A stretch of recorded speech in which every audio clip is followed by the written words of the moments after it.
Hello everyone, this is Will back from Apple One-to-One, and I wanted to go over a really good subject today that I don't think many videos are out there for, and that is to learn about fonts within the macOS operating system. So imagine you're working on a document, you're working on pages, and you're going through something and you realize maybe the font style that you're looking for is not really there in the basic font library. Well, you can go online and download fonts to add to your library. So one of my favorite websites is dafont.com. I think that's one of my favorite websites to find things, and DAFont will let you look for certain things. So if I want to look for the word funny and I want to look for funny kind of style, they give me some funny different ones.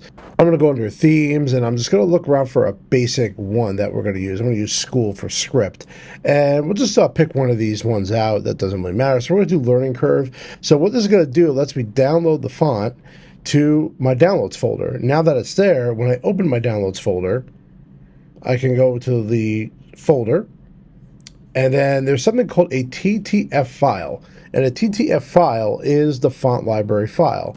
There is also some README text. Sometimes it's good to look through that because there could be some copyright issues, but otherwise you have two different font styles here. And I don't really like this one, but I like this one. I'm using my spacebar to open this up. So all I'm going to do is just double click. And when I do that, it's going to automatically open a font preview. And what it does, it's going to let me install it directly into the FontBook application. I hit install, and now I'm done. And if I want to just confirm that it's there, I can just look up the learning curve, because that was what it was called, and hit return. And there it is. And there's the style. Now that I've done that, well, what happens now that I can go back to pages? Well, it shouldn't really just show up right away, and it doesn't. So that's because it's open at the time. So what I have to do is I'm going to quit pages. I'm going to reopen it. While I was doing the install of the font, I realized that no matter what I was trying to actually show the font inside of pages, it just wasn't showing up. But now the solution, honestly, was restarting it. So when I go to the L, now you can see the learning curve has shown up as an option. And just to make the font really big, I'm just going to blow it up to 50%. So here's the font that I just installed, the learning curve. When you install a font, the best thing to do is to do a restart. You can't just quit pages. Usually I remember that being a thing in the past, but you know what? Whatever. Rules change. Just know that every time that you want to install a font, the best option for it to show up in your font library is you have to restart it. So let's go through the font book a little bit. If you want to go find it in your Launchpad, you would want to go under the utilities section of here, or other as it's now called, and the font book will be in here. And let's go ahead and open it up. And we're going to go a little bit about the font book here, that maybe some things you don't know about. So number one is we have some categories, the last added days. So I've had installed this many texts in the last couple of days, ones that I installed just today. And then we have downloadable options. So if there are downloadable ones that you need to access, you just have to right click on it and then hit activate. And then some fonts may need to be downloaded to activate, so it's going to do that for me. You can see a little dot there, and that will activate the font. And now here it is inside my font library. Inactive, which means that these are, you can see they're kind of grayed out here. And all active fonts. And then on the sidebar, we have a couple different areas, but this could be adjusted. You can look down here in collections, and there actually is a few options here you can collect. So you can go to your font library. If there's something under fun, you can just kind of drag it there and then put it under fun. And you can organize your fonts based on collections that you can create.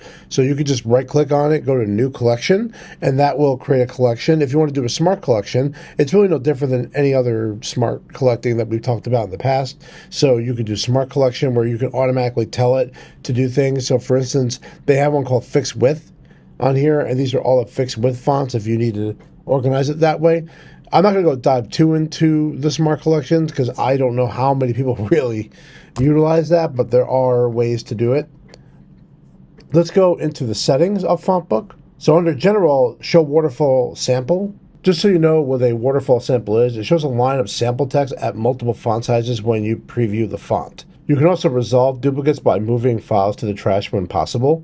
So you can basically get rid of inactive fonts in here. So if I go up to the FontBook, and you can just check that box off. Sidebar, you can decide if you want what fonts you want turned on. If you want all user fonts, which will just be the fonts that are in your user folder, my fonts, and then the system fonts on here. Crazy. I know there's a lot of things about fonts in here on the sidebar. But you can also add scripts. So if you have Hebrew, Japanese, Latin, you could turn these on if you need to use these for any reason. Installation, where is it going to go? So by default, it only goes into your user folder. So that means that if someone else was to use this machine, it would not, that font would not be installed there. So you could choose between the current user and all users. And for advanced, you could reset every font library, remove all fonts in the font libraries if you have to start over from scratch, if you ever need a reason to do that.